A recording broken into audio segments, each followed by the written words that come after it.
Hello लोगोफोर, दिनैनि मोनसे गोदान भिडिअ गासैखौबो बरायहरबाय। लोगोफोर, दिनै आं बे भिडिअनि गेजेरजों प्रेक्टिकेल बसुमतारी बेनानिफ्राय दिहुनजानाय गोदानै आबुं मोनसे अफिसियेल मिउजिक भिडिअ, जाय मिउजिक भिडिअनि टाइटेलनि मुङानो जादों कलेजाव फरायबाय। बे कलेजाव फरायबाय आबुं मोनसे अफिसियेल मिउजिक भिडिअआव कास्टिं महरै दङ अनिल, प्रेक्टिकेल, प्रीति, मनीषा।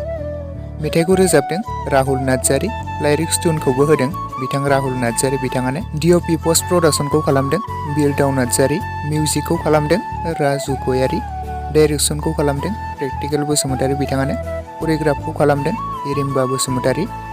लोगोफोर, बे अफिसियेल मिउजिक भिडिअखौ दाखालिनो रिलिज खालामनानै होबाय।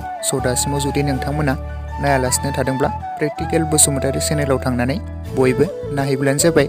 लोगोफोर, बे मिउजिक भिडिअआ जोबोरैनो मोजां जादों दे, मानोना बिथां प्रेक्टिकेल बसुमतारी आरो अनिल, मनीषा, प्रीति मोननि फाव खालामनायफोराथ' जोबोरैनो मोजां जाखायो। बिथांमोननि फाव खालामनायफोरखौ जोबोरैनो अनसायखायो। लोगोफोर, सोर नोंथांमोना बे मिउजिक भिडिअखौ दासिमाव जुदि नायालासिनो थादोंब्ला बयबो नायहैदो।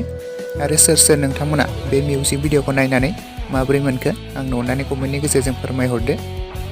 लोगोफोर, लोगोसे आंनि दासिमनि भिडिअ आपडेटआ बेखिनियावनो।